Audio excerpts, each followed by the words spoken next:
So ask Anoushka. Let me see if we can hear me. Ask Anoushka is the guest that's coming on today. Beautiful, fabulous energy, a beautiful woman. She's a psychologist.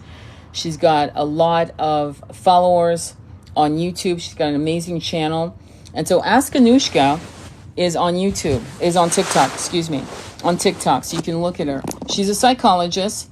She works with people all over the world. And she is going to talk about trauma bonding. And we're going to talk about the difference between trauma bonding and twin flames. And hopefully she's coming on in a minute. We're waiting for more people to get on. More people to get on. And for this particular TikTok live. And it's pretty damn awesome. I'm really, really excited. So I'm waiting for her to come on. And let's see. I might have to. So again, it's going to be Anoushka, who's a psychologist. She's got a huge following. And she's going to talk about trauma bonding. And hang on for a quick second. Let me let her. Let's see here. I think she needs to. Let me see how I can. Let me see here. Guest. Let me see if I can find her. Because she needs to get on. And as soon as she gets on, we'll start the live. Hi, how are you? How are you? Letty, double T. So as soon as she gets on, I will have her join us. So I'm not sure if she's seeing the live or what's going on. Let me see if I can send her the live. Bloody hell. Hang on. I'm not good at this shit at all, as you can imagine. Let me see if I can find an invite. This is not user-friendly, my friends. It's like, what the hell? Yeah. Here we go. Yay, here she is. Hi, Anoushka. Hello, hello. So, Anoushka Yes. is a well-known psychologist. She's an influencer. She's a content creator. She's brilliant. She has clients all over the world. And what is your specialty? What do you specialize in? Thank you for the introduction. I specialize in actually karmic narcissistic relationships and families as well. Yeah, toxic narcissistic families. Got it. So we've been talking, we're friends, and we wanted to talk about trauma bonding because one of the things that's going on in the twin flame community, besides twin flames being gaslit and being told they don't exist, that's one thing that's been a problem, is also twin flames are being told that they're going through a trauma bond. So I wanted to ask you if you could explain with everyone that's coming on, what is a trauma bond? And if you could use some of your wisdom, because I'm sure you've had clients that are in twin flame relationships, because you're so open-minded, you know, on many levels, Yes. that you might want to share with them, like what you feel. But if you could explain to them what a trauma bond is, because I think there's a lot of misunderstanding of actually its actual breakdown. Thank you. Yes. Yes, of course, of course. And I think this is such a great topic actually to discuss because I think it's there is a huge difference between trauma bonding and the twin flame dynamic. And you see, the thing is that the trauma bond is exactly what it says on the tin. It's a Yeah. trauma bond. So it's a traumatic bond to someone who has caused you so much emotional anguish. You're unable to understand and trust your own feelings, thoughts, intuition. Basically what happens is it's like you're frozen. You know, you got the fight, flight, or fear. Yeah, fight, flight, or freeze. Sorry, not fear, freeze. It's like basically you become frozen in the moment, and all you can do is think about this person. Okay. Right. So what happens is you obsess about this person who has hurt you, though they have long gone. Right. Okay, so it's like you are obsessing and overthinking about your abuser. Another word for trauma bond is called Stockholm syndrome. Mm. And there's a movie about this. Actually, hold on, let me just find it. And they literally, what it was, this actually happened actually in Stockholm. And where the name actually comes from is where there was a bunch of like bank robbers. They went into this bank, and they held a few people hostage. And Wow. what happened is actually these bank robbers were quite abusive to their hostages, but Mhm. because they had kept them there for quite some time, the hostages then started developing feelings and having empathy for the bank robbers, Wow. because they were actually at some points intermittently being nice, but also Right. being horrible. Um, so there's this film called The Captor, actually, and it really explores actually the whole dynamic of Stockholm syndrome, which is Mm. what the trauma bond is. Um, and so what happens also in the trauma bond, you continue to seek contact with that person, okay, Mhm. that you know that will cause you more pain. Wow. And this is the sad thing about it, is that it's almost as though you become addicted. Right. Um, we also have to understand neurologically what is happening when you are in a trauma bond. There is the release of cortisol Mm. and something called oxytocin, along with adrenaline. So Mhm. this is a toxic cocktail that is happening, of this release of hormones within our body because of the level of trauma and emotional pain that we are in. We're seeking safety in this moment, but we Right. can't find it. And that's why we become maybe obsessed. We're overthinking about this person that actually is quite abusive, Yeah. Yeah. you know? Yeah. And so when we look at twin flame dynamics, what is interesting, if you look at the contrast of what Anoushka has just shared, is that what in a twin flame, there's synchronicities. There's Yeah. weird things that were like soul contracted. Like, for example, I'll give you an example. I'll give you my own example. So my husband's sister's name is Gloria. My twin sister's name is Gloria. I was born on 518. The area code he was born on is 518. You start seeing their birth dates everywhere. Everywhere. You have the same street address. And I mean literally the same. I'm talking about 444 Main Street. You have it, they have it. And you start connecting the dots. You know the same people. You've met the same people in the most incredible ways. I'll give you another example, which again, I'm not dropping names, but this is so extraordinary, I have to share it. A family friend of ours was Muhammad Ali. He was a family friend. My twin met Muhammad Ali at 2:30 in the morning in New York City out to jog. Oh Met my Muhammad God. Ali, who happened to be in a limousine, and saw my twin coming out of a hotel. And my twin in those days was a big power lifter, and they started talking. That's insane. That's like 60 degrees of separation on steroids. It's insane. So that is going to help you understand that the difference between what Anoushka just shared with trauma bonding and synchronicities and serendipitous connections and dreams and telepathy and so on. What are your thoughts on that? You know, that's incredible because yeah, absolutely. There's with a twin flame, there's so many more levels. There's a different it's a different dynamic at play here. You know, this, although there are synchronicities, there's similarities between, you know, the trauma bond Mhm. and the twin flame dynamic and how you're feeling, because of course, yes, you can feel very obsessed with this person. You can feel like you want to reach out and you can't talk to them, Yeah. but that comes from our own attachment to ourselves. And you see, the twin is doing this so that it highlights this to you, because you know, they want you to grow. They want you Right. to it's different because it's not done out of punishment or anger or upset. They don't actually want to traumatize you. The whole thing isn't about traumatizing and being horrible to you. Whereas Mhm. a trauma bond with someone who is toxic or narcissistic, they're doing Mhm. this especially to you. They're doing this intermittent reinforcement, Right. okay, so that you basically do become trauma bonded to this person.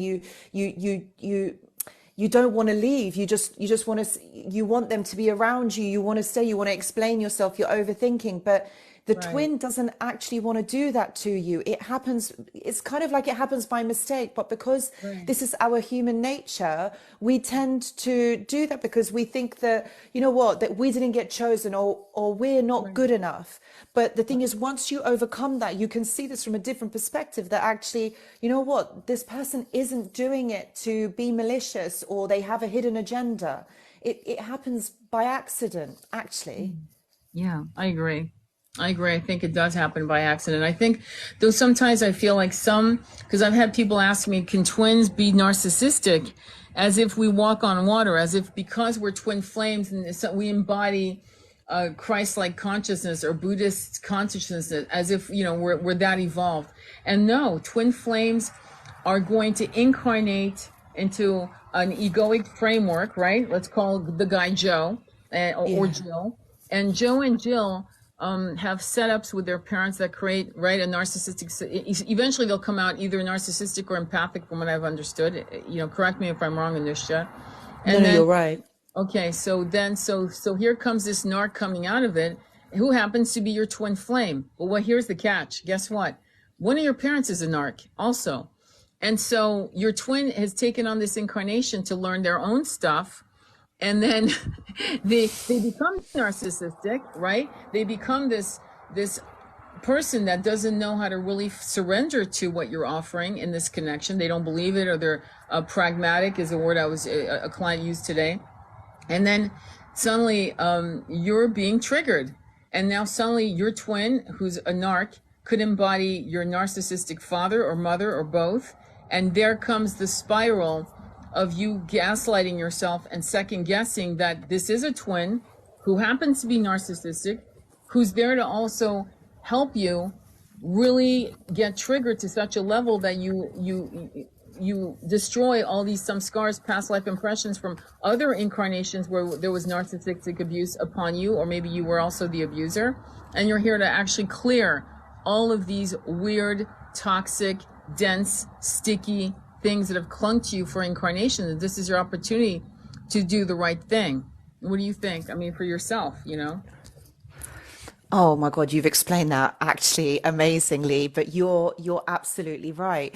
And just to add, I don't want to change what you said because that's so brilliant. Please. Like, I just want to add to that actually, you're absolutely right. Like narcissism, what you have to understand, that this is a personality disorder.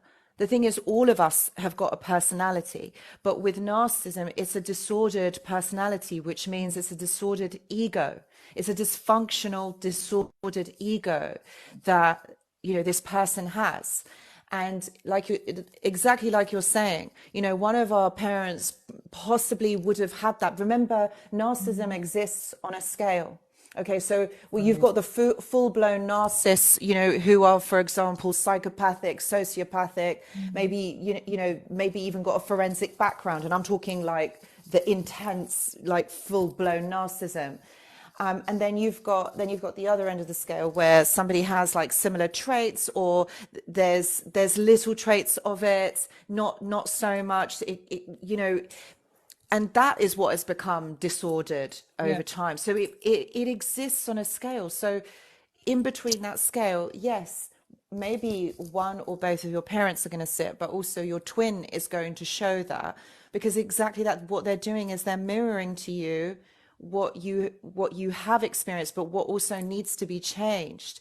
And and you're right, because of the parent or the parents being narcissistic, you've had to adapt yourself emotionally, psychologically, so that you can survive in this family dynamic. And this is it. And then obviously the twin comes in, and they seem so familiar, because sometimes the Yes. kind of, it's some of the attachments, some of the way that we have learned how to attach onto our caregivers or our parent or our parents, it becomes very familiar to us. So that's why this person is like, oh my God, this seems like home. Yes. But the difference, again, this is what I'm trying to say. The difference here is the twin is doing this from love. They're actually, yes, they may have narcissistic traits, but remember that those are traits. It doesn't mean that they are narcissistic. They're doing it to show you because they actually love you, Yeah. even though they don't say it to you. They don't have a hidden agenda.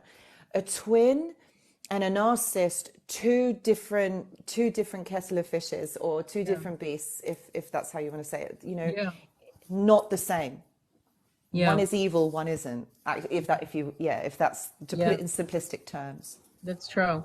And again, like I said, there's when you've got a runner situation with a twin, right, where they're not choosing you, that's going to trigger where many of you are overgivers, which I love overgivers. I'm an overgiver, but you then want to keep pleasing them, to choose you, to prove to them that you are worthy of their attention, their love. And that could have been something that started when you were a little kid, a little girl, little boy, where you weren't seen or heard and you were ignored.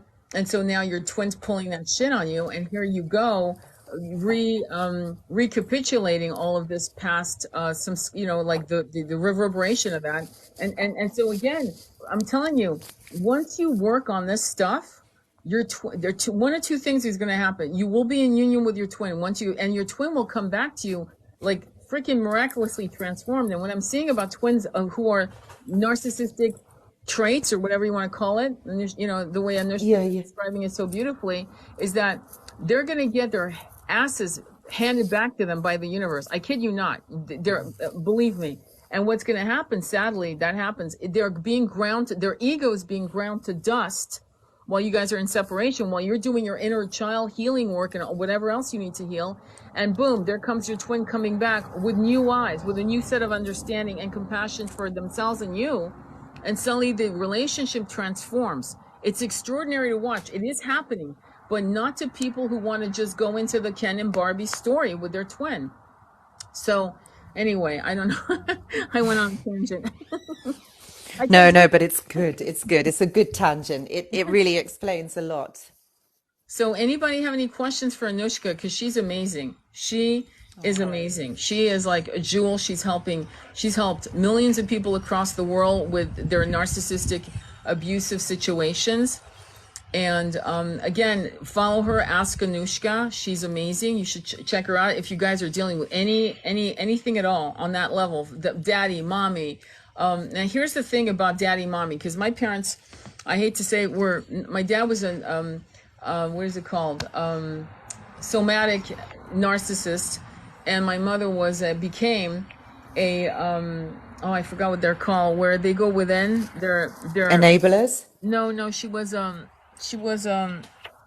it's when they're going within themselves and they're always playing the victim. There's a term for that. I forgot what it's called. But she became a narcissist because of being with my dad, who was like 16 years older than her. But what I found is that as she was approaching death, she was being ground to dust, and we were able to do the final goodbyes. But the reason I'm saying that is because I want you to contrast your feelings for mommy and daddy and your feelings with your twin and the sexual energy that is the golden carrot.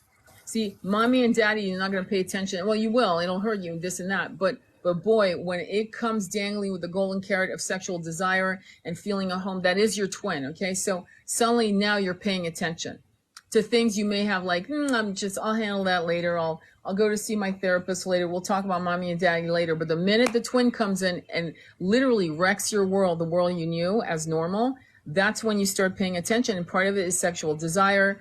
And then it takes you all the way down to nubs, because now you're comparing yourself to another woman or another man because they're choosing that person in your mind. They're not choosing you in your mind, instead of having soul contracts with other people that they have to complete.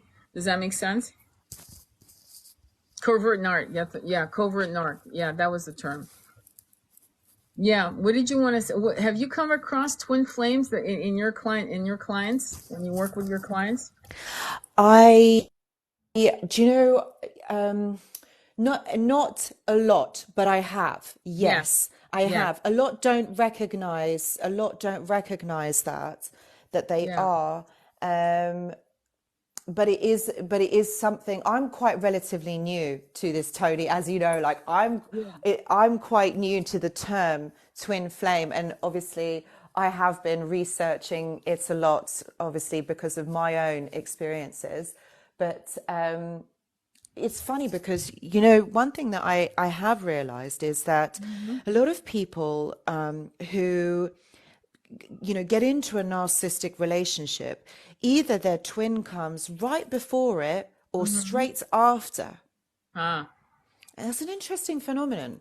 That is an interesting phenomenon, and that does happen where you have somebody. I've noticed that actually, is that you'll see, and you're right. And also sometimes what I also notice is that you're at the tail end of a dark night of the soul. People tend to equate dark night of the soul with a twin flame journey. It's not. Many of you, be honest with yourselves about this. You've had dark night of the souls before you met your twin. The difference between a dark night of the soul when a twin leaves is you can't I mean you can't there are no words for the pain that you didn't think you've lost people you loved through death. Let's be honest, you've gone through all this stuff, but when the twin leaves, it's almost like you were gutted. You were literally gutted like a fish. It feels that intense. Yeah. So it's a different level of hurt. Yes. I met my twin a week after marrying a covert narc. Holy shit. And covert narcs, and Mike, what are covert narcs in terms of, could you explain it for the rest of us so that, we fully understand the proper diagnosis or whatever of a covert narc, if you don't mind? Yes, of course, of course. So a covert narcissist, they're destructive. They can be overt as well, but is someone who is is kind of like stealth mode in the way that they are. They're very hidden. They have different motivations to get attention and validation. They act in a different way to someone who is overt. This is what I mean. They're very hidden about it. Sometimes, for example, they can come across as being really nice, really innocent, like butter wouldn't melt in their mouth. And you think, oh, this person's so lovely, so sweet. They've gone out of their way to help me, but what happens is there will be a switch and you won't see it coming. You won't even know. And you're caught up in it. This is someone who has a very strong sense of self-importance as well. Right. So it's like they're entitled. They feel like, they're allowed to do it because it's them. They're like, yeah, I can do this because it's me. They desire admiration from others around them. But again, the way that they get it is it's kind of like underhand. You wouldn't necessarily pick up on it maybe first time, second time. It might also feel even though you might pick up on it, you think, it's okay. Like you might just let it go because you just think, oh, I'm not going to make a big deal out of it. It's not over the top. It's just little. So basically you tend to let it slide. They like to exploit other people. They'll put other people down. By putting other people down, what they're doing is they're getting validation from it, because if you put someone else down, it's going to make them feel better. What else? Wow. Yeah. Fantasy thinking, fantastical thinking, all of those things which are very similar to narcissist in like an umbrella term, but with the covert, it's all done underhand. You're not going to notice it straight away, which is why the covert narcs tend to get away with it a lot easier.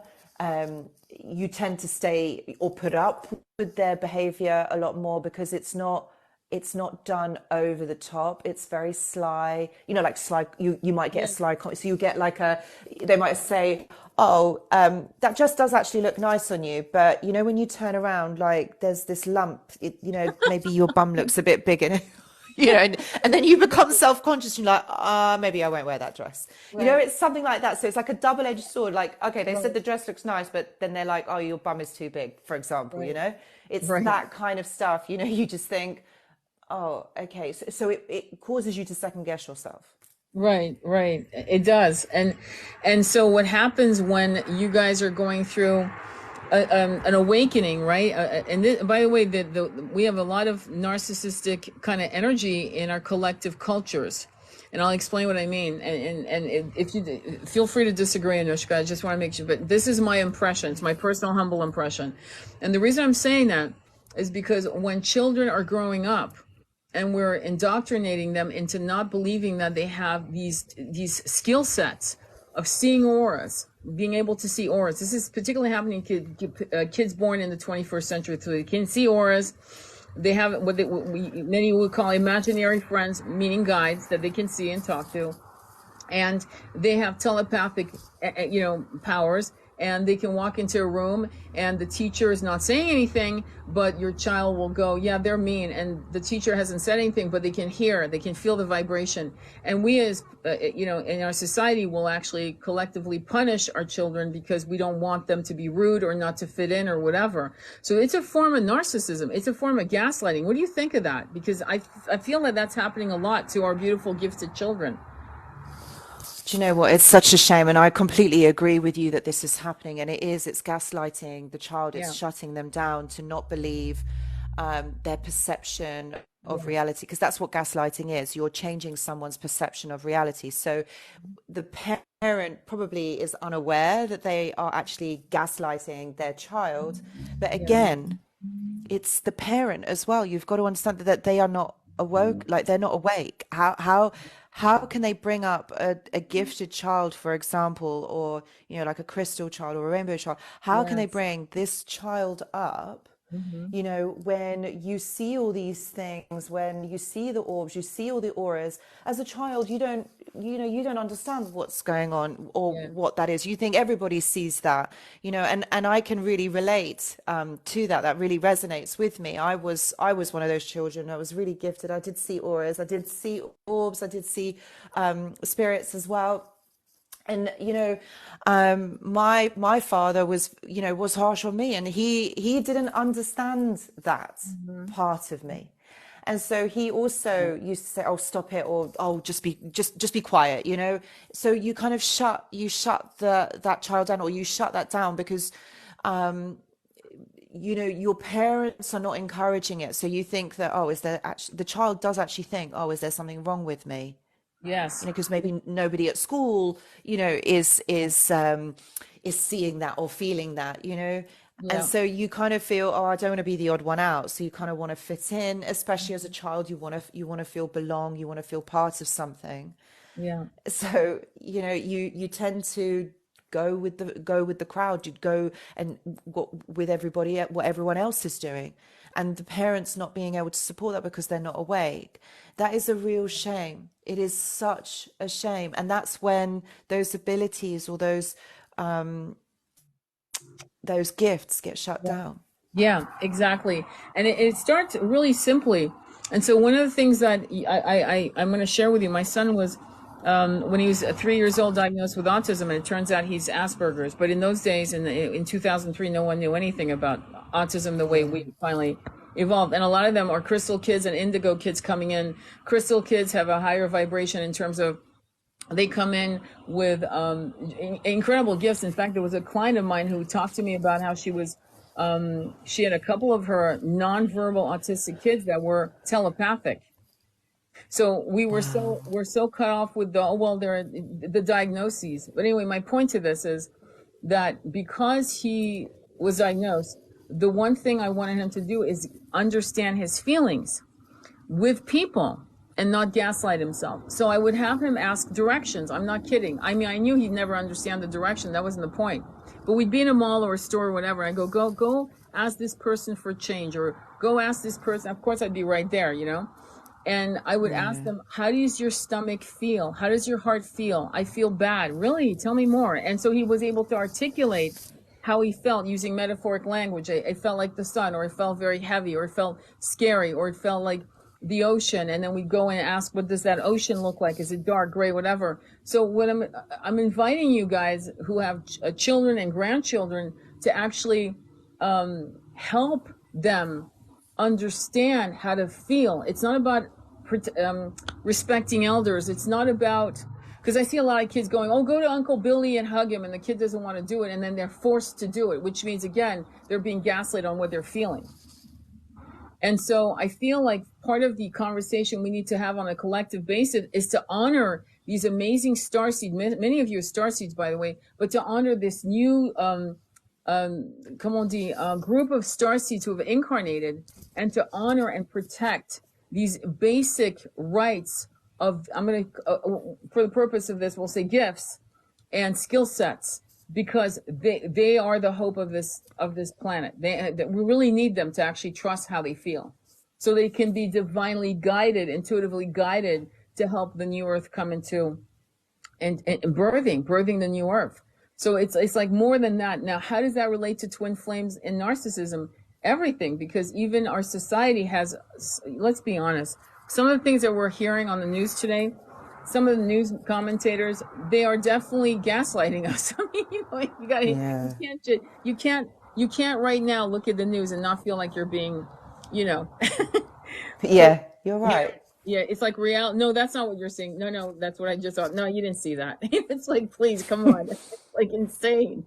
Does anybody have any question do you have anything to add to that? Or do you want to take questions? Because we're so lucky to have you. I'm like so honored. Oh, bless you. I don't mind either one. Like, if anyone's got any questions, please This is your get them opportunity. through. Yeah, please.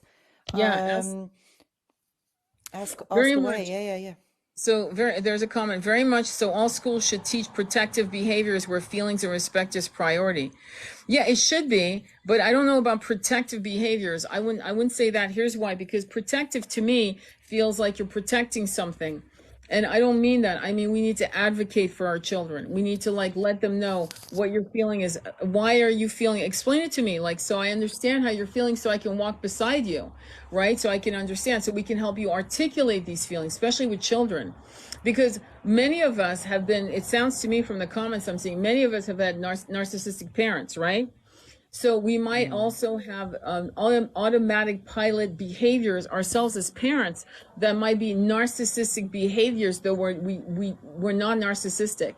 Does that make sense, Anoushka, what I'm trying to say? Yes. Yeah. Absolutely. Absolutely. You are right.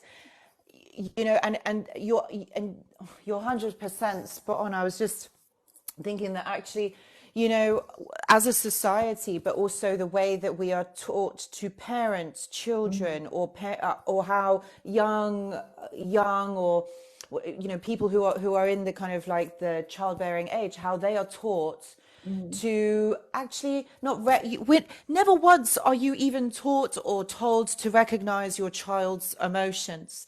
Actually, Mhm. this is Wow. such a relatively new topic or subject. You know, think about how it was like 10, 20 years ago. You know, Mhm. like none of this even existed. Or how are you feeling? Like that didn't even happen. Even in therapy, like the narrative and the way that people, you know, when they come to therapy, that has all changed. You know, we all laugh saying, oh, the therapist or the psychologist say, oh, how did that make you feel?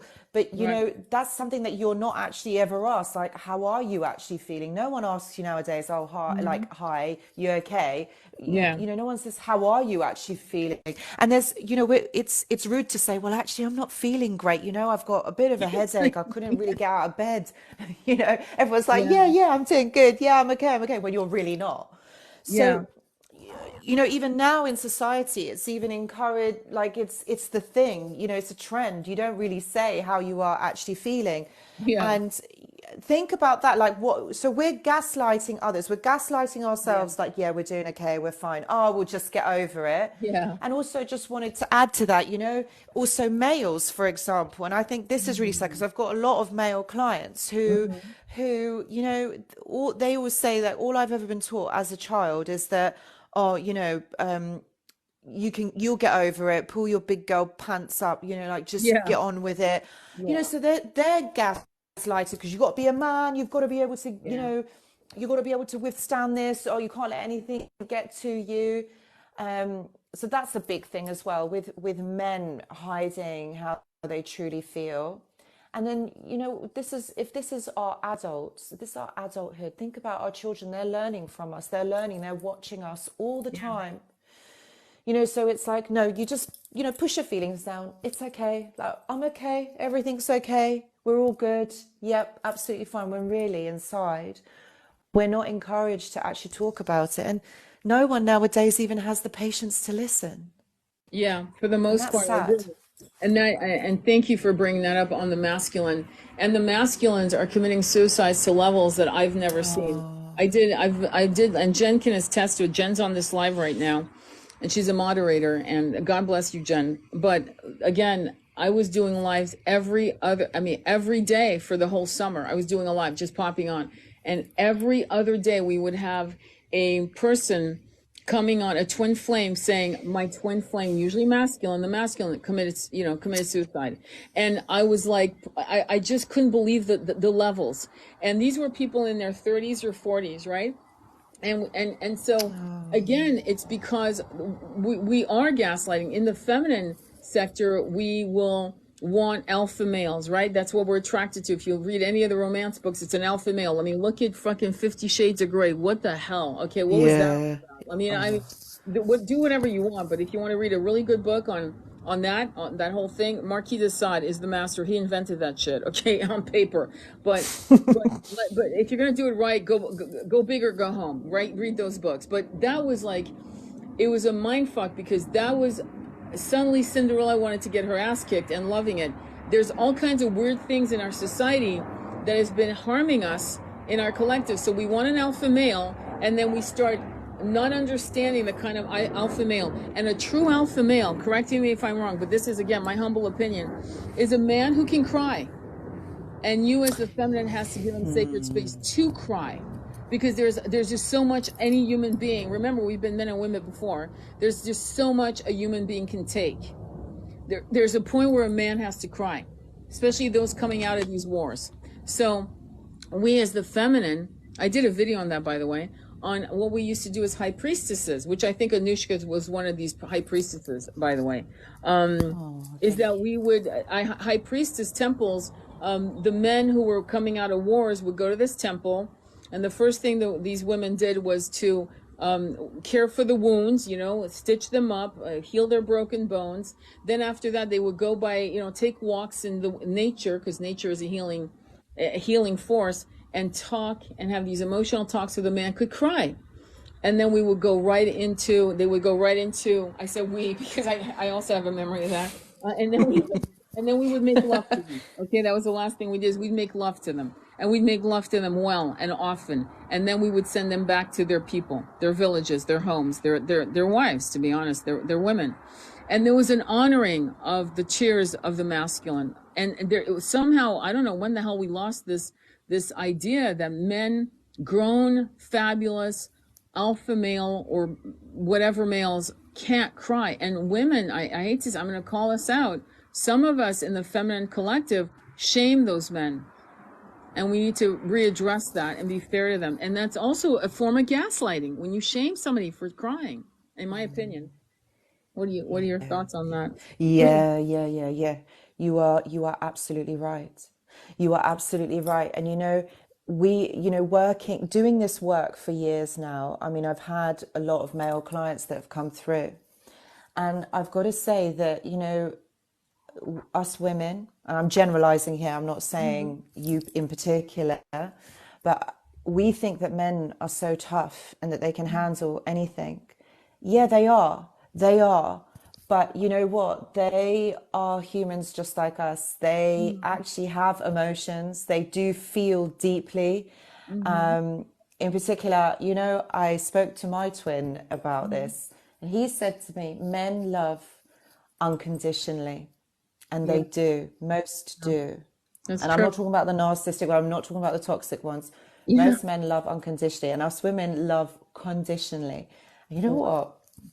Even though he's a little bit younger than me, he was onto something. He was actually onto something. And I thought about this. Like when I was, obviously doing my client work. Honestly, the men, because they're not able to express, to put into words what they are feeling emotionally, they bottle it up and they keep it in. And they do love their women. They do love their women. They do. And it really hurts them, when their women, their wives or their girlfriends, the women that they are really in love with. And it really does hurt them when they hurt them or they're feeling bad, because they are naturally the protectors. They want to actually, make them feel good. And so when they see their feminine in pain, they don't want to actually do that. And this is what I was saying about the twins. Even though they run, even though they may block us, even though they don't want to speak to us, and maybe they go back to a third party or a karmic or whatever, they don't actually want to do that. They don't want to hurt you, because it's just running out of fear. They can't. And this is what I'm saying. They can't verbalize. They can't say it. And can you imagine? Also, added to that, you're on a twin flame journey. They don't even understand what's going on. And you know what? I only learned this because of you, Tony. You know this, because otherwise I would never have known this. I love that you brought it up. I totally 100% understand that, and they've had to force themselves into a rigidity that isn't normal, and it's taught. We raise these boys. We as mothers raise them to become. We call them little men. I'm guilty. I used to call my son little man. He was. Why am I calling my 4-year-old a little man when he's a boy? My little beauty. That it should have been enough. But these are subtle ways we use language to almost, enforce this masculinity into boys. There's this book I love. I tell a lot of clients to read this book. If you want to understand, if you all have boys, okay, that you're raising, you need to buy that book. But if you're a grown man, or you love a grown man, which many of you do, get the book Raising Cain, Protecting the Emotional Life of Boys. Again, it's called Raising Cain, Protecting the Emotional Life of Boys. Because by the time they're 12, 13, and you're the expert, Anoushka, they start shutting down. When do you think is the age? And then there's a question that's coming up from a parent that's asking you a question, which I'll bring up in a minute. But if you could answer that, what do you think is the age when the boys start shutting down into the... I feel like it's when the ego starts forming, actually. So usually when that happens is kind of anywhere between 7 to 11. It's the formative years. This is where you're understanding your this is where you have understood your world around you, know how to maneuver within your world. But then at that age, then comes the emotional development right before adolescence and puberty. So this is where the ego starts to develop, starts forming. And this is where the emotional side comes in. By the time they get to adolescence, this is where they're refining their ego, their masculinity, because they're preparing to actually be able to procreate. This is where all of that hormonal changes happen. So I would believe anywhere between 7 and 11. Oh, wow. So young. That is So young. Wow. There's a lady who's a client of mine. She says, how do I advocate for my child's feelings when their dad is a narc without causing conflict? This is difficult. Do you want me to repeat it? How do I advocate for my child's feelings when their dad is a narc without causing conflict? That's the question for you. That's difficult. Okay, yeah, it is. It is. Okay. So this is a question that I get asked quite a bit, actually. So what I would say to you is, okay, depending on the age of the child might not be able to verbalize everything what's going on, because what a child does is they feel it. So they may not understand it, but they feel it, and they may not be able to express it, but they feel it. So what you have to do is create a safe space, somewhere where your child, in your home, where your child feels safe with you, in your home, in your environment.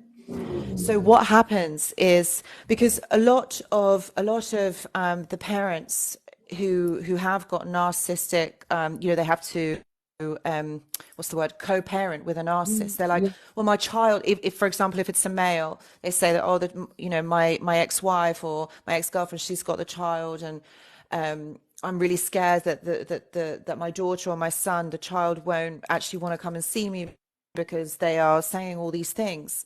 But what you have to remember is that child is your blood. It's joined to you energetically, emotionally and spiritually and psychically and psychologically. It's you. Okay, so that child is never going to forget their parents or you. But in this case, it's creating a sense of safety. So the child is going to remember that coming to you, you make them feel good. You make them feel like they can do anything. They feel confident. They have their self-worth. They're able to express how they feel, whether it's good or it's bad.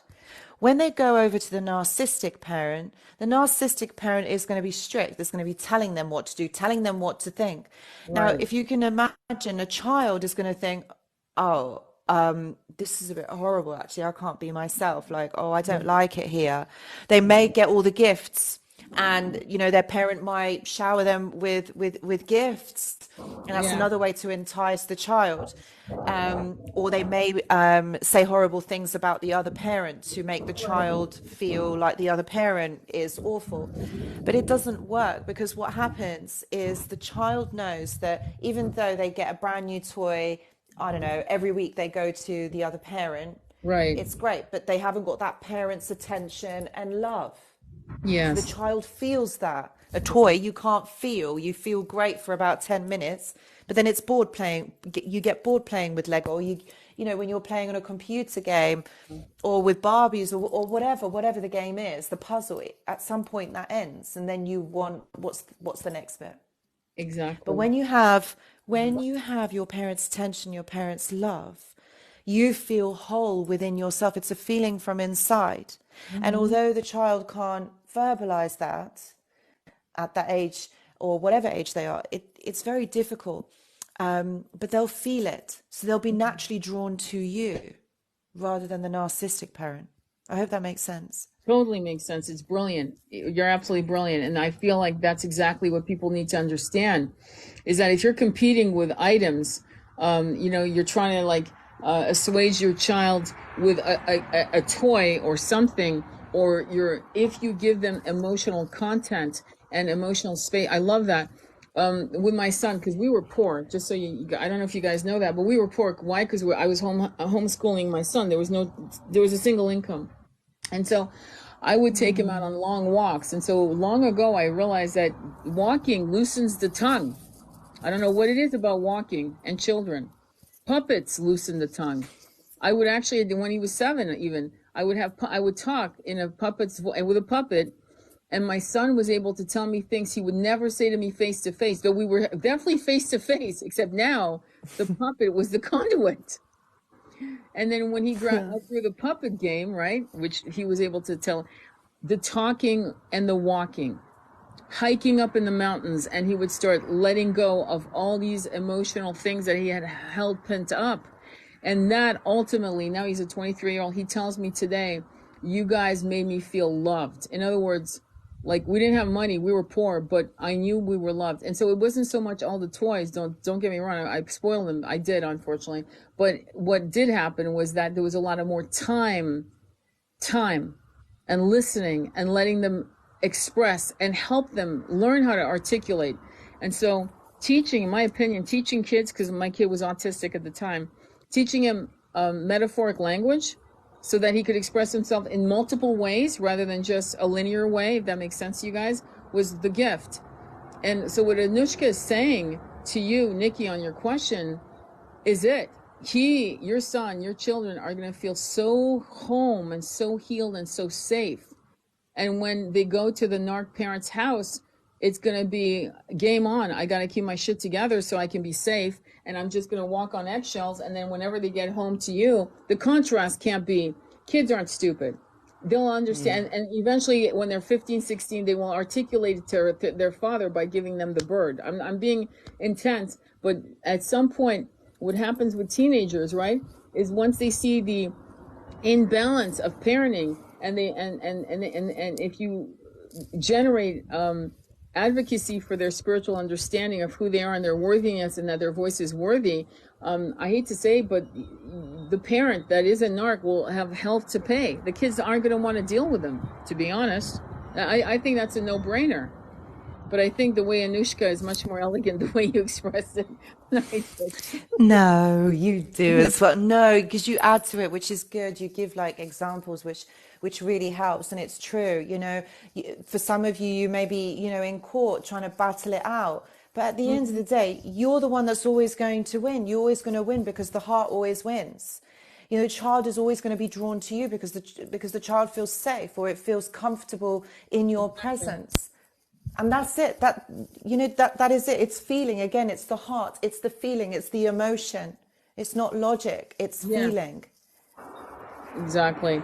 And I think that what Nikki is doing with her kids is beautiful from what I see. She's got a beautiful, soft, she's got a very, many of you have beautiful, many of you that I've talked to, you have beautiful souls. You're very soft. You're very much Kuan Yin energy, many of you. And then people like us, some of us need to be more like Kali energy, which is very intense, right? But we all need each other. All of our voices are important. But many of you, your potency of tenderness and gentleness, and peace that you bring into your homes for your children is the medicine. And you don't have, there's no competition. And I hate to say it like that because it sounds like a game, but you're going to win in the end. But you just need to make sure that your children can articulate as much as possible, because or else, if they can't, if they don't feel safe with you either, then yeah, that's going to be a problem. I love Kuan Yin. Yeah. But any questions for Anoushka? We're so lucky. So Anoushka, for some of you who've come on, is a psychologist. She's helped millions, and I'm not overstating, millions of people around the world. Her specialty is narcissism, trauma bonding, and she has clients all over the world. And so we're talking about her knowledge, you know. And again, you're getting it straight from a PhD. Okay, so it's not like we're having a conversation based on whatever la. This woman's incredible. She's been doing this for years. She's on YouTube. She's got over 100,000 followers. And so this opportunity to ask her a question is pretty big, and she's been so generous to give her Sunday to share herself with us. Oh, we're so honored. I can't even tell you. So anybody have questions? This is the time. Thank you for that intro. That's so sweet of you. Thank you. No, well, it's true. Any questions? Because this is the time. If you have any questions, believe me, take the opportunity, because it will not happen for some time. Well, I hope not. I hope it happens again. But, you know, I'm just saying. No, it will. Don't worry. Yes. Any other questions? Yes. So the narcissistic, why do you think, and this is just off record, this is just us talking, why do you think people are so hell-bent on denying that a twin flame can be narcissist? What do you feel from, you know, your downloads that is causing people to actually not think that? Because a lot of content creators on all over the internet are saying it's not your twin if it's a narc. Like every twin flame is Jesus reincarnated. like we're all walking on water. So I wish. Because again, that's a form of gaslighting other people's experiences and saying what you're experiencing is not true. That's another form of gaslighting. But what do you feel is the reason why people think they're that comfortable as content creators to tell people that what you're feeling isn't real? You're crazy. Gosh, don't. You know, it's so bad because, you know what? There's a lot of misinformation out there. There's a lot of misinformation. So, like, you might read. Let's take. I think you were talking about this. I think either in your last live or in one of your videos, you were saying about blocking the twin. Let's just take that as an example. There's a lot of people that are like, yeah, you know what? If they're being horrible to you, if they're doing this to you, you should block them. The thing is, you can't. You mustn't. You mustn't. This is the line of communication. If you block that, then what are you doing? And I think that's what it is. There's a lot of misinformation because people don't actually understand what this is. This is a really highly spiritual connection. Like, I mean, it's completely different to something else that you might feel. It is mind blowing. Like, this whole journey. Oh my God, it is. It's another level. And the thing is, it is spiritual. You know, like, the 3D logic, the world, another human, they can't explain it. You have to truly be someone who is on this journey, on this path, to be able to help actually somebody else. You know, I couldn't, Tony, I couldn't do this like what you do, because what you do is absolutely amazing. You know, I'm on a journey with my twin. So I haven't got to you, even though I speak to mine every single day, but I'm not there yet. So there's no way that I could give advice about this. But, for a lot of other people, it's like a quick money earner. Yeah, let's just Mhm. talk Yeah. about, rainbows and unicorns. And Yeah. if someone's bad to you, you Yeah. should just block them and not, Yeah. but how do you can't do that on a twin flame journey, and that's what I mean. It's like there's so much misinformation out Yeah. there, and it's really hard, guys. Like, it's really hard to decipher who is right or not. But the one thing that I will say to you, those that have found Tony, oh my God, yes, you are on the right track. And I'm honestly, it is true. She is absolutely an amazing human being, but also Yes. shaman. um you know because let's look at, like, even I don't know if I can say this, I don't know if Say it's anything. prohibited, but Yeah. like the twin flames universe thing, like, oh my Oh God, God. That how was bad bad. is that? You That get was two bad. people that have no clue what twin flames are, and That's they right. are down, yeah, and that's Yeah. the name of their business, but Yeah. that's what it is. It was all about money, And and what?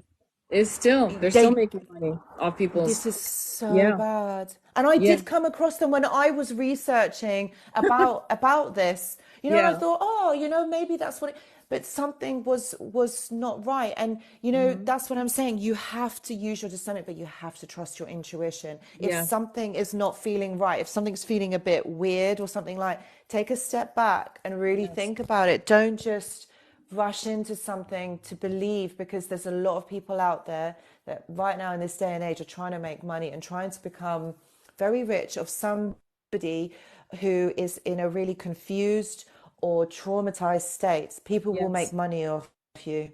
Absolutely. There's some questions coming in. So user 39, please stay there. I'm going to go to it, but there's one I want to get to it because so Stella's asking, how can you navigate an identity crisis because of a dark night of the soul? Any ideas? Oh, How can you navigate an identity crisis because of a dark night of the soul? That's an interesting question, actually. that's a Wow. really good question. What Yeah. comes to me is, Yeah. go back in time. Remember who you were before all of this. This is why I say Yeah. to a lot of my clients, like, remember who you were, who you are at the core. Like, maybe regress back into, childhood, for example, or adolescence, like who you were right at the core. Go right back to the beginning when you were developing who you are, and remember that part of you. Um, maybe listen to music that was around at that time. That's a great Um, idea. like, for me, it was like Alanis Morissette. Mm-hmm. Mm-hmm. Um, like those, like in the 90s, like, what else? I would say maybe look at pictures of you when you were that age, that Yeah. you are trying to remember. You were starting from, because you have to get to a point where you start from and then you build from there.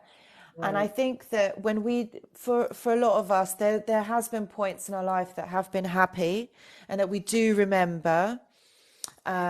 For example, I remember, I'll give you an example. Yes, Alanis Morissette, really liked them. Used to listen to that, used to go on holidays, with, like, my cousins. We used to go horse riding, Nice. in the woods, in the mountains. Like, so for me, that is my happy place. So whenever I have actually experienced that, music, brings me out of it. So I always go back, to that time, to that era, and I listen to the music and I remember, and it really does help me. But you see, with the dark night of the soul, I Mm-hmm. guess it's something that you have to ride out, but you have to remember that, this is done for you, not against you. Right. And I know that's really difficult when you're experiencing that and your emotions are all over the place. Right. But I think that's brilliant. you, Yeah, yeah, like, I hope that helps. I think that's a great answer. Thank you. I think it was brilliant because that's exactly it. I talk to clients about putting on their altar a picture of them as a little girl or little boy, like a baby. Yeah, And this is the kicker, and then find a picture of yourself that you did not like. I'm like, I'm going with you, but that's it's a a good different one. way. Where, yeah, but a picture of you that you did not like. I have a picture of me that I do not like. I was 10 years old and I had hair down to my hips, and my father decided to cut my hair to 2 inches off my head. And the trauma was so intense, but it also is a picture I hate, clearly. So that's what's on my altar, because that's the little girl that needs my attention. I need to love her. And so, Yeah. but what I find interesting about you is you're saying go back to who you were, and you felt centered and grounded, right? There's that aspect Yeah. that makes you happy. And like, even with people with Alzheimer's, they talk about playing old songs that, that was part of, so I loved when you said about music, it does bring you back to a certain time, a place that made you happy or Yeah. made you free. And Morris said, I think is a good choice, by the way. But Thank you. there's another question I find interesting there too. How to cut the emotional burden from family and child. And then the second one, and I'll repeat them, don't worry. I've plateaued on my Yes. talk therapy. I thought I fixed issues, but still fall for mild narcs. But let's go with the one, how to cut the emotional burden from family and child. Okay, so that really is about putting boundaries in place. You can't actually ever really kind of stop talking to them or not have them in your life. So with that, I guess what you have to do is put boundaries in place. So adapt your communication, adapt how much energy you give out, adapt what you share, how much of you share, how much time and energy you spend with them. I think that's what you have to really take into consideration. What works for you, where is your cutoff point, where is it that you finally say no more, and I think you have to kind of stick in that kind of boundary, in that kind of realm, because this is about protecting you as well, even though they're your family, and I know for a lot of us we can't just cut them off and go, no, that's it, thanks, bye. Yeah. You have, so then in that case, then you have to boundary everything. Yeah. And in terms of, I've plateaued on my talk therapy. I thought I'd fixed my issues, but I still fall for mild narcs. I think most of us are mild narcs to some extent. What do you think about that concept? Yeah. That most of us have some narcissism in us, or else that isn't the monkey mind, the false ego, Yeah, of 100%. Yeah. a mild narc. So Yes. yeah, so Yes. that's a problem. What are your thoughts on that? So, in which case, I feel like it's like what I was saying earlier, narcissism is a personality disorder. And Yeah, when we talk about the full blown one, we're talking about the psychopaths, the American psychos, that guy in the yeah, film. yeah, We're talking about Hannibal Lecter here. yeah. Those are the proper full on. Okay. So I know that a lot of us haven't experienced that. Thank God, Um, but then there's the other part of it, where there's the other side of it, where these people are really toxic, really rude, selfish, horrible, think about themselves, nasty, they have arguments with you.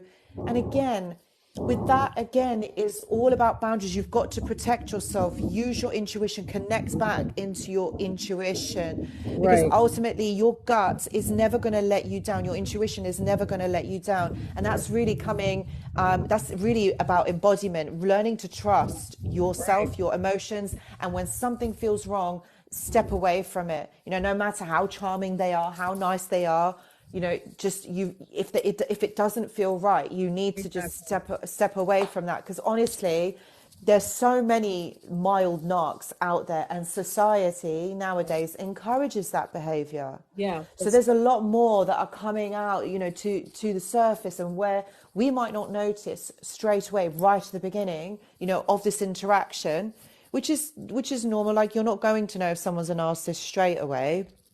Yeah. It's more about protecting yourself. It's more about trusting you. So that's really about embodiment and coming home to yourself, really. Beautiful. Beautifully said. Thank you. At what point Thank do you. one walk away or block twin narc when he chooses ego over spiritual connection? At what point do you block? Well, we just talked about not blocking, but you want to take it? I What do will you? probably say a little bit, but you probably know more than me, to really be honest about this. Well, So, yeah, you do it. Yeah. no, okay, just two sentences I'm going to say. Yeah. Um, don't block. Don't block. That's okay. If that, you know what it is you've kind of got to step back. Just step back. Let them do that. Let them, okay, that's okay. And I know it's easier said than done. And Yeah. I'm only saying this because I've been in that situation and I get it. But if you're going to try and convince someone, change someone's mind, you can't. You can't change someone's mind, because then what you're doing is you're influencing their free will. Yeah. So it's like you've just got to let them be. It's like, oh, Tony, you once gave me this example. It's like you can see your child reaching for the flame, you know, of a candle, Yeah. and you've kind of just got to let them burn that finger or that hand, because if they don't do it, they're not going to know. And it's kind of like you've got Yeah. to let them do that. And when you do, I promise you, what will happen, because this did happen to me, they will in time come back and say, you know what, you were right. I'm really sorry, you were right. Because the That's right. universe will make that happen. I promise you, Yeah. this happened to me. Honestly, this happened to me. And I literally, I'm laughing, but because I'm nervous, because I couldn't believe that it did. And Tony, you told me this was going to happen. But honestly, I was like, oh my God, let them be. Let them, Yeah. just let it, just honestly, you have to detach, because this Yeah. this is going to save you so much anguish and Yeah. everything. They will come back to you. They always They will. will. All of this. Yes. Yeah. They always Yes. will, even unto death. And for those of you that may have not spoken up, that may have a twin that actually took themselves out of this incarnation, you know, so we don't get banned. But let me tell you, the journey continues. It's transformed, easier said than done. Don't get me wrong. I'm not discounting grief, believe me, especially that kind of grief, because that would throw someone into the dark night of the soul. But what I'm saying is that you have to understand that now that their egoic framework is no longer preventing and blocking their soul's voice, that now an opportunity has been given to you to continue. And many of you will be given high-level soulmates. Some of you will actually have walk-ins. That's on. I did a show with Jen and I'm going to say a week ago, which is on YouTube. If you guys want to talk about walk-ins, if you want to understand what I'm saying, because I don't want to eat up this time. But ultimately, if you block your twin, that's your ego that is saying the word, I'm going to protect myself. If you block your twin on Facebook or Instagram because they're showing off getting somebody else pregnant or something like that, I understand, but you're not blocking them on the phone, because ultimately that's the connection. That's where they can contact you and go, I don't understand what's going on, but I can't stop thinking of you. That actually happened to one of my clients recently, where the person said to their twin, listen, I'm seeing your name everywhere. I'm seeing your birthday anywhere. I'm going fuck this. I'm calling. And they actually said that. That's why I'm calling you. I'm done. Let's meet. And they met. And they started talking. So the opportunity, and this is what mistakes a lot of people make, is that when their twin comes back, they want explanations. What did you, believe me, I understand the anger, because I'm that girl. I'm that woman. What in the hell were you doing with her? Why didn't you call me back? What in the hell did you think you were doing? As you think I'm going to take this kind of, I did all that. And then afterwards, I realized in my journey that what I needed to do was send him information about spirituality. And believe me, my twins are 4D, meaning he knows about spirituality, but he doesn't know 5D, which is transcendental thinking. It's understanding the connection of a twin flame. Now by the way, we're in union, and we are talking. He's finally telling me about our twin flame connection. Me, I'm not telling him. He's telling me. You let them tell you, not the other way around. What you're educating them on is, for many of you have unfortunately 3D twins. That means they are entrenched in what they see, and if they can't see it, they don't believe it. Which I use the oxygen analogy. If I took oxygen from this room right now, within 10 minutes, you'd be dead, right? It's common sense, but you can't see it. You certainly can't bottle it. You can't touch it, but we know without it, we can't survive, period. So when you talk to your twin, and though you've blocked them in social media for your own reasons, and bravo to you for doing that, because you don't have to see that. You're absolutely right. However, you keep the phone open in case, not for a booty call, people. Okay, that's not why it's open. It's for educational purpose, meaning you're sending them a Joe Dispenza tape. You're sending them information about the ascension. You're sending them, depending on where your twin is at. So the way I go with twins that are 3D, especially the masculine, no offense to many of you who are not going to resonate with what I'm about to say, Most twins who are masculine want money. They want to be successful. There's certain things they want. The no-brainer book that are perfect for 3D twins is The Surrender Experiment by Michael Singer.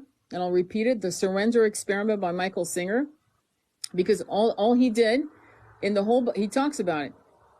All he did was meditate, and money chased him down. Now, why do we want your twin to meditate? Because that's when the third eye opens. That's when they get downloads. That's when they have aha moments. That's when they start seeing you with real transcendental eyes.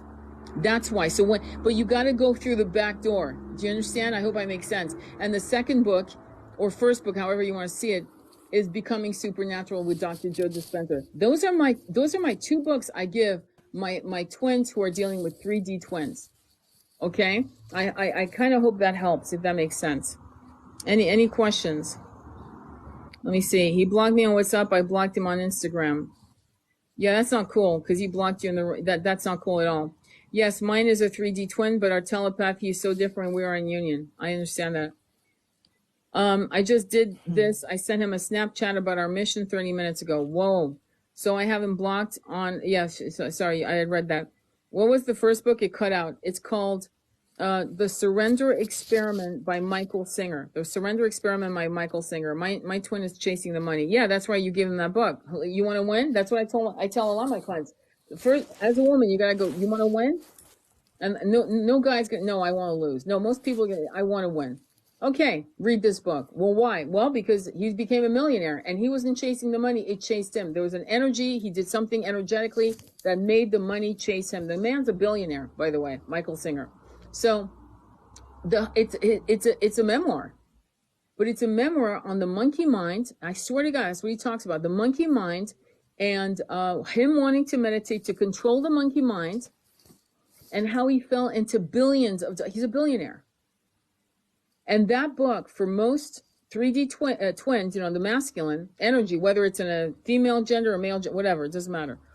That's going to really, it's the beginning of the opening. Because as long as you are connecting with a 3D twin who's staying in 3D, you don't have a shot in hell in ever being in union. It's not going to happen. Does that make sense? Because the frequency match, you're in 4D, 5D, they're still in 3D, 2D. Okay, 2D meaning, you know, clueless. You know what I'm saying? So we have to get your twin up to 4D. And 4D means I'm aware of myself as a soul. I'm aware of energy. I meditate to connect with energy. I want to win in the material world. Nothing wrong with that. There's no shaming and saying, I want to be a billionaire. Especially that I've known billionaires that actually use their money to help people for real. But so there's nothing wrong with that. But what we want to do is try to incite, I hate to say this, greed, to get them to then understand. And before you know it, you have a twin transforming. Does that make sense? What do you think, Anoushka? Oh my God, I'm like literally mesmerized by what you're saying. And you're like, yes, you are absolutely right. Yes, I've got nothing to add to that. Yes, just yes, Tony. Yes. I completely agree with you. Yeah, yeah. It is. It's about helping them to see the bigger picture. Yeah. And a lot of what you're saying really does resonate with me, because my twin is also concerned about making money, being successful, setting up a legacy.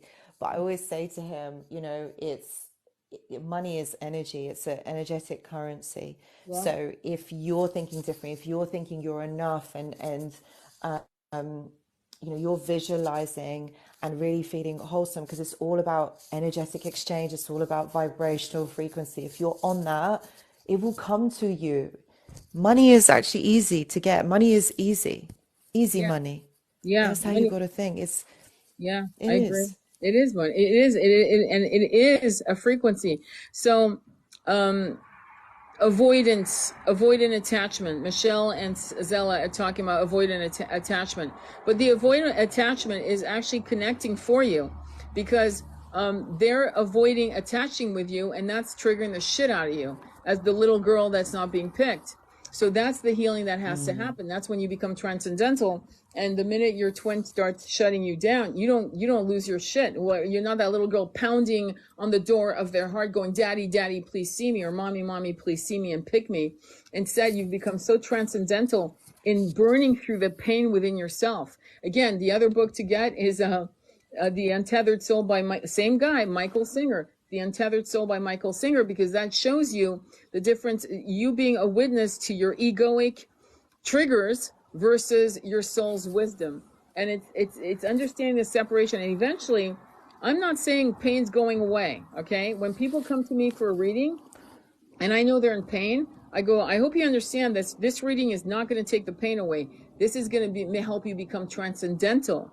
The pain will still be there, but somehow it'll make sense, kind of like a pregnant woman going into labor, right? That pain, I've heard said, that is so intense that most people would never be able to handle that kind of pain. The only reason why we women handle it is because it's late. We're about to give birth. So we become transcendental to the pain. We're about to push a new life form, our child, into the world. Hence, the pain now becomes bearable. Does that make sense, guys? About why transcendental thinking is going to help you witness yourself going through the pain while looking at it with compassion and helping yourself meet in the middle so you can help yourself, your ego framework that's incarnated here. So the twin flame is avoidant because they don't have the two going tandem, meaning an awareness of the egoic framework and the soul.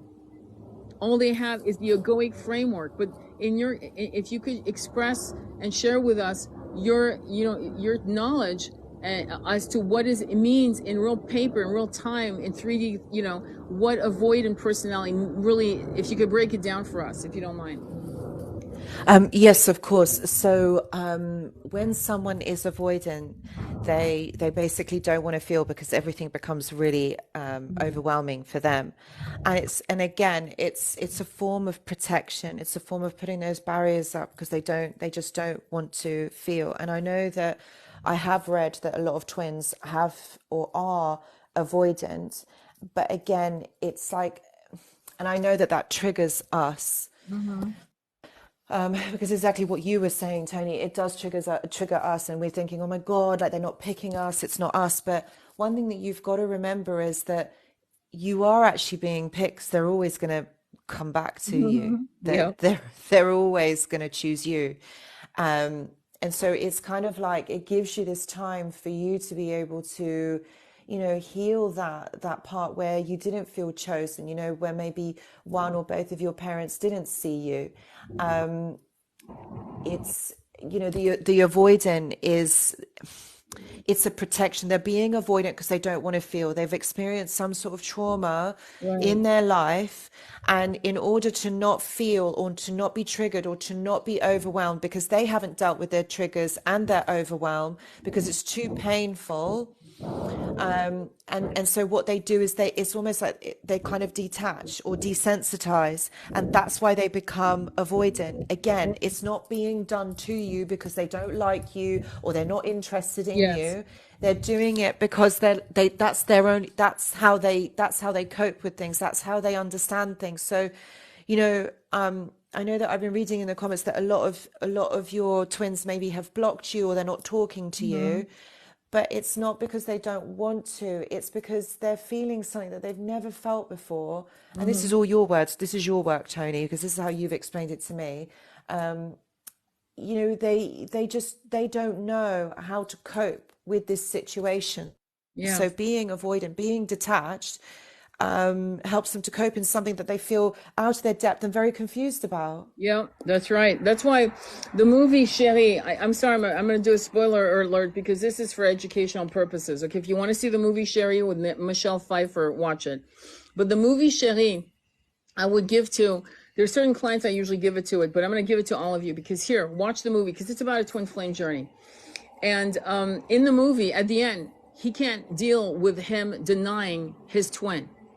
Okay, with Michelle Pfeiffer, I don't want to give too much away but at the end, I want you to watch the end because in the end, he actually kills himself. He can't handle playing the game that everything's fine, that everything he's chosen to do is fine. He can't handle it anymore, and he takes himself out. It was based on a book written in the 18th century, 19th century, 1800s, and so We've been writing about twin flames for centuries. Plato was the first guy who wrote about twin souls, okay? So this is not new shit. It's not new age. It has nothing to do with new age. In fact, the word new age is a fallacy because spirituality is something that's been around since we were first made as souls, which is millions of years ago. So there you go on that concept of, twin flames is a new age thing. No, it's not.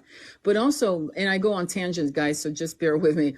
But bringing it back to this, what we're talking about, is that this this concept of framing things so that you shame yourself unwittingly, of course, that they're avoidant and they're avoidant with you, but they're having great time with their friends, or they're having a great time with, I'll use the word, okay, even though I don't like to use it, with their karmic, right, lover, whatever, but they're giving everything that they promised you to someone else. I have a client who keeps talking about that. It really hurts her. And it's like, no, because the connection, you guys have to really remember what you felt.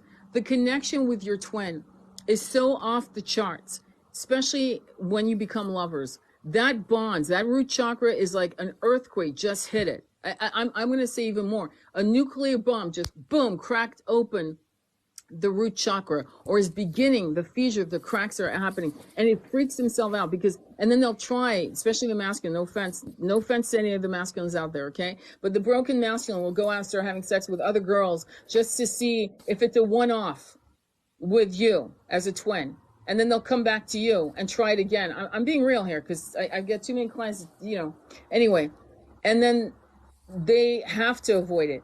Their very survival, which is the ego, has to shut it down because this is dangerous territory, because this territory now elicits a complete earthquake, a tower moment after tower moments. And what's ironic is the very thing they avoid, which was being avoidant, the universe will start taking a sledgehammer to them.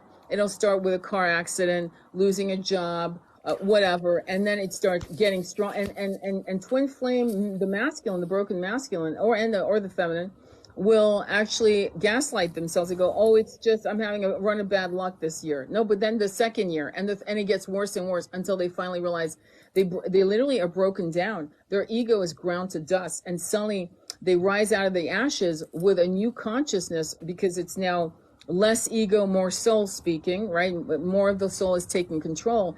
And at that point, they come back to you with new eyes, and you can see it in their eyes. You'll literally see more clear sparkle in their eyes, like something, like they went through a storm and the air is fresh now and everything makes sense now, and they're still broken, and at that point they need your knowledge. And that's why some of you are being put in separation to get your shit together to come into your mission. And many of you are powerhouses and you don't know it. Many of you are muzzled lions. That's the sad part. I get a lot of you guys coming to me and you guys are lions, but you're muzzled. That's one of the issues. So I hope that makes sense. I got into a car accident. Yep. My TF doesn't want commitment, but said he wanted to be monogamous. Isn't that commitment? Yeah, it is, actually. That is commitment. I thought I could get that with anyone. I'd sadly mistaken. Yes, I know. That's tough. 2 years of being lovers. It's like unlike no other. Yes, they seem happy with everyone else. They seem happy. Yeah, that would totally trigger someone. They seem happy with everyone else. Well, they're not happy with you in the beginning because you're demanding more of them. You can be in the same room with them, literally in the same room, and say nothing, and you're already triggering stuff in them. So it's intense. What do you think? Any? What do you want to add? I'm so happy you're here. I'm so grateful for you. No, thank you so much. No, you're absolutely right. I know it is really triggering when they are with, I don't know, with someone else, and you see them and you watch that, them playing that all out. I know it is really hard to do that. Yeah. And it's something that I've experienced very recently. So I don't know, like I can't say too much on it because it's something that it really triggered me, really upset me. I guess it's detachment, isn't it? Like what I mean, Yeah. it's you know what, being on the other side of it, and when you're in it, it's so hard when you hear someone say, "Oh yeah, you just got to detach." But how do you do that? Like how does that happen? Yeah. You know what? It is hard, guys. I'm not gonna lie. It destroys a part of you. It does. But then you got to think. You kind of got to like level it out a bit and think, you know what, this person, no matter what, will always come back to me. You know, they will actually come back. But the thing is, I've got to do the work. I've got to understand what is happening, why this is happening. It's happening for me. It's trying to teach me a lesson. And it's the same with the narcissist. This is why I always say to, like, to my clients, I say, look, these are karmic partners. They've come in to teach you some sort of lesson. And if you are going to be blind to it and not see it for what it is, then you're going to have narcissists keep coming back into your life, because what you're doing is they're seeing you as an easy target. And I'm not saying the twin does that. The twin doesn't do that. But why I'm likening it or comparing it is because you have to try and see the lesson that is being shown to you. It's not going to be, nicely written and sent to you in the mail, or on a newsletter, or emailed to you, or whatever. Like, it's like you have to use your logic. Most of you, or all of you, are like divine feminines, divine masculine. Like, you have intuition, you have this gift. Believe me, a lot of people don't, and you can tell the difference when someone has and when someone hasn't. So we really have to go within. I mean, this is our lessons. This is the reason why we are here. We have to learn this. And it is hard. I'm not saying it's easy. I know. And I know I'm theorizing it. And when you're in it, it's hard. I know. Yes. And I really empathize with all of you, because I'm not out of the woods yet. No, but it's a journey. It is a journey, and we've got to look at what it's trying to teach us. Yes. Yes. And the question is, what is this incarnation and this meeting with the twin flames? Remember, we don't always incarnate with our twin flames, okay? I'm a hypnotherapist, okay? And I've been in hypnotherapy since I was 22. Whenever I I love talk therapy, but sometimes I would need a quick, straight answer, because that's how I roll. It's always, what's the past life connection with this trauma, or this question, or this? Sorry about the noise. I'm outside. That's his ego right there going by. Anyway. Yeah, for sure that was. I've got the biggest bike. Yeah. But what you'll find is that geez, I bloody forgot the bloody answer to this. What was I talking about just now? My mind just went with the with the ego. Well, my ego went with that ego. Anyway. No, what was I trying? Oh, forget it. It doesn't matter. But the point, I think what I'm trying to say is that, yes, the past life. Okay, so the past life, many of your past life, you were not with your twin. Do you guys get that? And so part of the grief that many of us go through when we are in separation with our twin is our soul is actually crying. It goes beyond the ego sometimes. Because the soul knows we came in to incarnate to get this done. What the hell are you doing? Because the amnesia is so strong.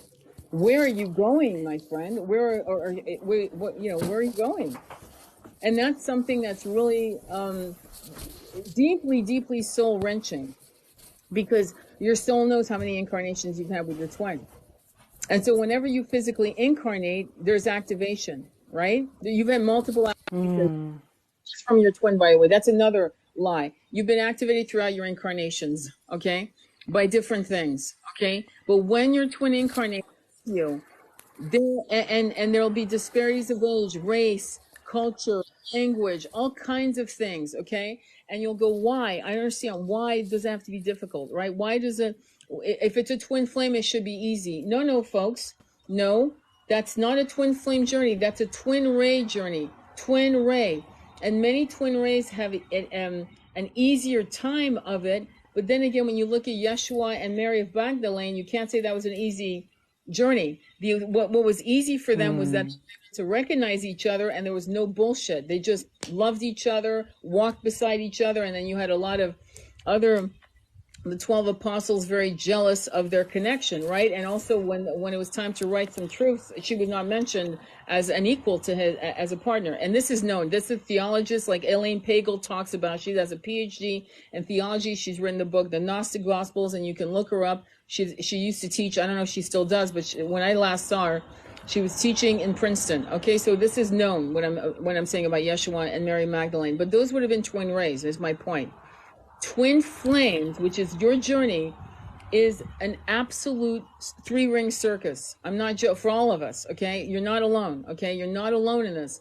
And so what happens is that when you're incarnating with your twin, the universe is holding its breath, hoping that you guys, we're all going to wake up to do the work, to heal our own tragic past lives, unfinished business, soul contracts with other soul tribe members, and then also be in union with our twin. That's ultimately the goal. Yes, we're supposed to be in union. That's not to say you're a failure, if you can't get your twin to wake up. The free will that we have is a double-edged sword. And the free will of the ego has brought people to end their lives. That's free will, my friends. And that's also a misuse of it, right? So if we understand that, then we must understand that it's not your fault if your twin doesn't see you. But I have a feeling, and this is strong, that they see you every step of the way, but they refuse to because you elicit such pain in their own growth, just like you're going through pain in your growth. And so once you can get out of your own way and honor things that you still haven't healed, that you thought were healed, but now you're realizing, oh my God, I didn't realize this was going to come up. My God, where's this coming from? And you start healing it through talk therapy, through hypnotherapy, through readers or psychic reader, whatever, through ayahuasca, through bufo, whatever you guys are doing, right? Reading self-help books, whatever. You're going to realize, you're going to become more, patient. Not a word I hate, believe me, but the patience is, in this life or the next, I surrender. No expectations, no disappointments. Those were the mantras I repeated to myself until it became true. And once it became true, and I figured if I can't be happy, let me make other people come into union or help them at least, my twin came back. I'm not joking. So I feel like there's and I mean transformed. I'm not kidding. I'm not broken, transformed. Swear to God, like a 180. I couldn't believe it. So I want to give you hope because you deserve it. And many of you are so much more advanced than I am spiritually, and you're not even aware of it. And yet you're not giving yourself enough, non-egoic honoring of the self. Does that make sense? What are your thoughts on this journey? Because I know you're like an amazing, you're a healer, you're on your journey, Anoushka, but you're also healing millions of people. So you're definitely on your mission. You're on your mission. There's no doubt. What do you want to share with that? Oh, goodness. You know what? It's beautiful, this journey, but it's hurtful. But it's, I'm still learning. I'm still learning a lot. I just want to share that I actually discovered about twin flames like beginning of this year. And I only knew that I was on a twin flame journey actually because of you, Tony. And I didn't know. And again, this was earlier this year, so I'm new to the party.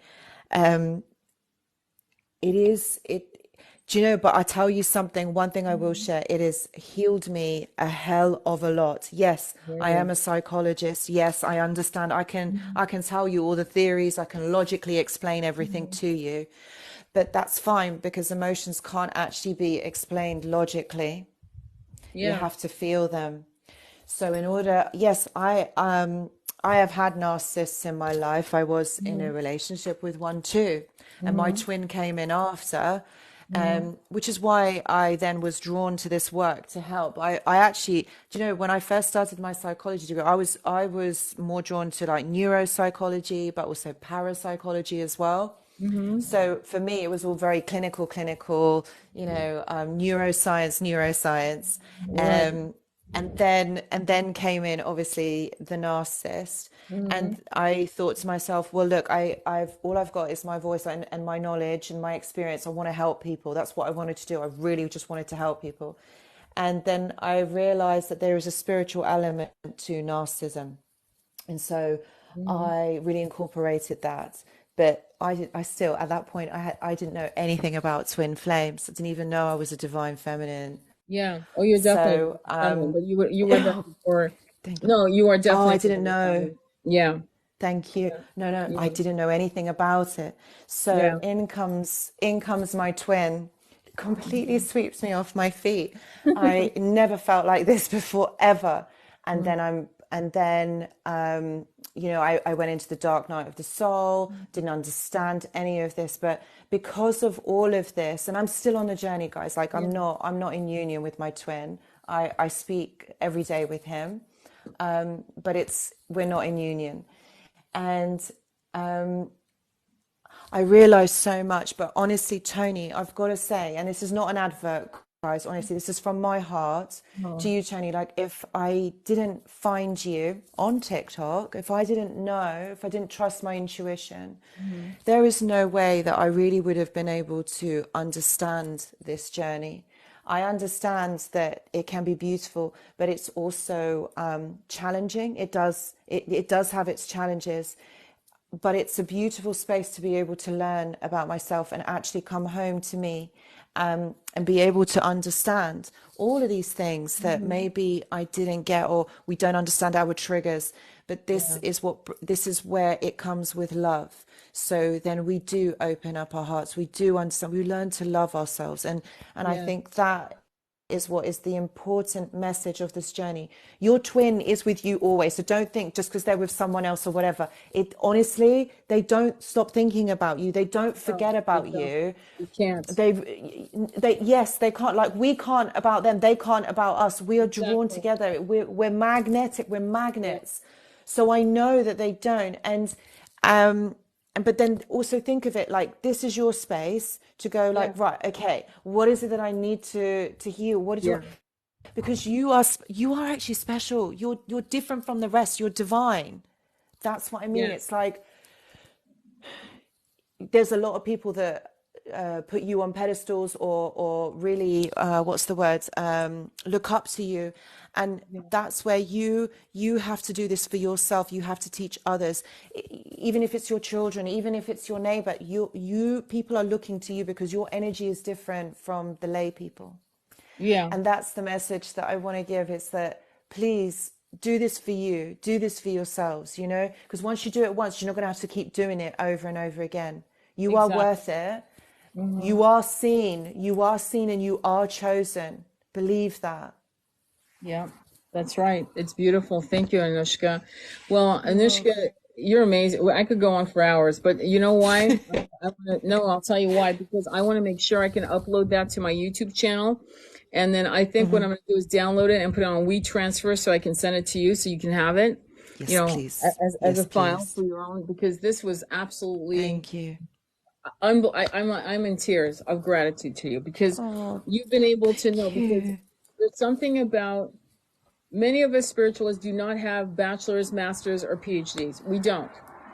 But and so because of that lack of credentials Plato didn't have it either, but that's another show.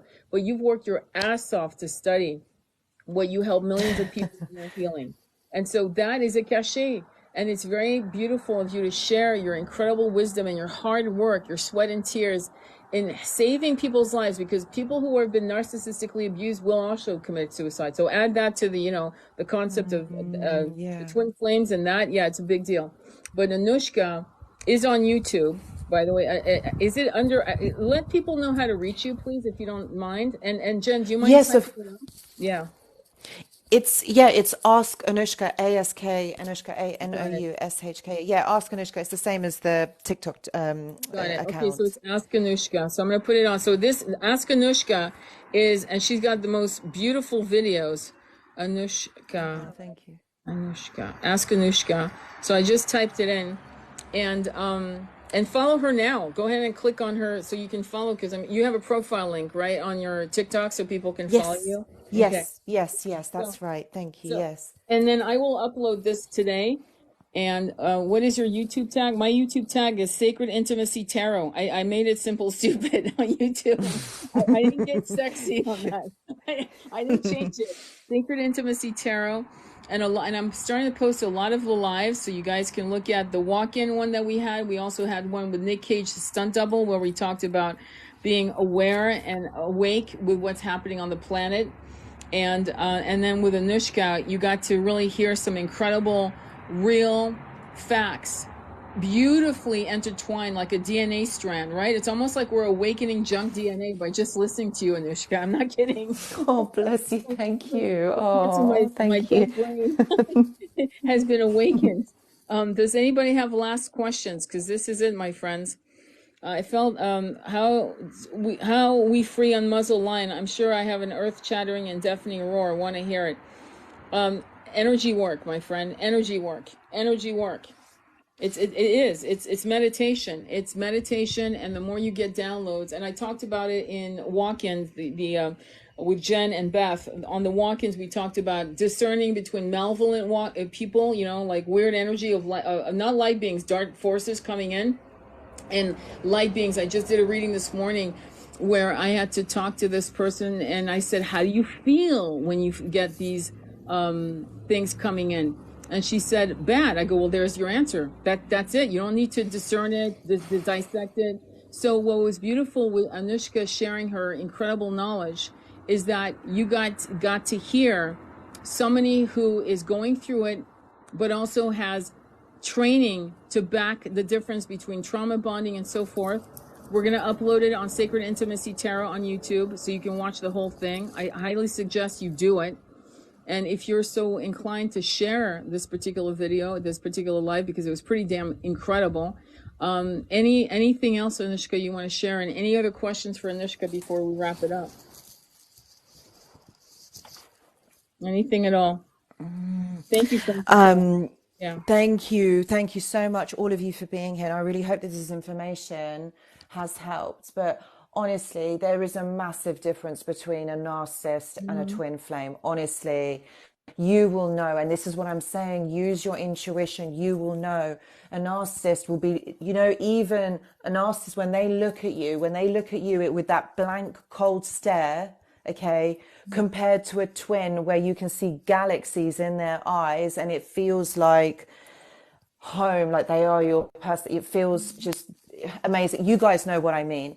Okay, there's a difference. So you're not in limerence. It's not a trauma bond. You don't normally get obsessed with people. Yeah. You know yourselves. You don't.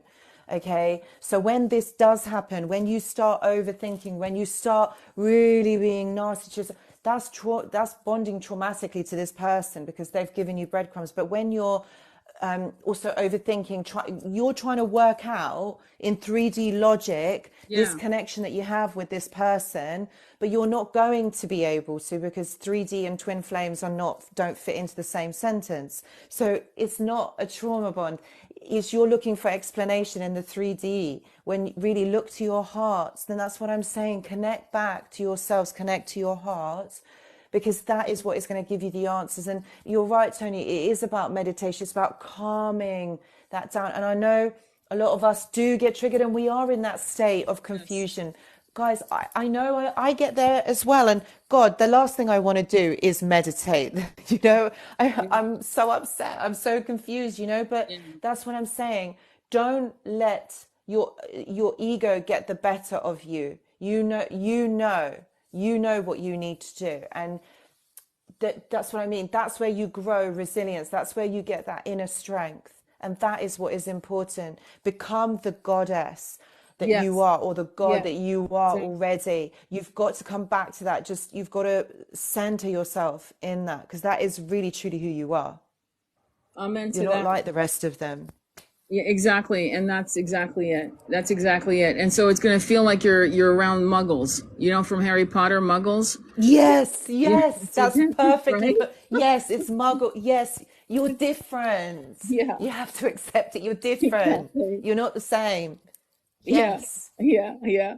Anyway, all right, guys. So I want to send you so much love and thank you, Anoushka. Thank you for your generosity. Thank you. This is Sunday night for her. It's late. And she's been so, if you just send her your love right now, and please follow her on Ask Anoushka on YouTube. You're going to find, it's incredible, her YouTube. And then also please follow her on TikTok and let her know you saw her live. Thank her for it personally if you can. Like, you know, slip her on the comments, on any of the videos. Just comment, hey, I saw your live. It was amazing. Just give her love. Just give her lots of love. Thank you. It's really important for you. Thank you. Twin Flames. Yeah, we needed you. You have no idea how Thank you, healing this thank you, was for thank many of you. these people, because it's hard, Okay. okay? And so you've been able to marry the beautiful 3D logic of the world we live in with the spiritual truth of it all as well, to make peace in everyone's hearts, right? Don't you guys feel better? Like, you don't think I'm just telling you this for the hell of it? I hope you guys all feel better. All I right. do as well. I do as well. Thank you so Thank much. Thank you. you. Sending Thank you you. all love. Thank you. All right. Take Thank care. you. Thank you. Namaste. Thank Be you. well, all of you. Much Bye. love on your journeys, all of you. Okay. All right. And Thank you. I will announce this on my profile when this is up. I'll just say, okay. And then I'll send you that information, Anoushka. Okay. On WeChat. Thank you so much. No worries. All right. Great. Perfect. Namaste. Yes. Be Thank well. you. Thank you. Thank you. Bye bye. Bye.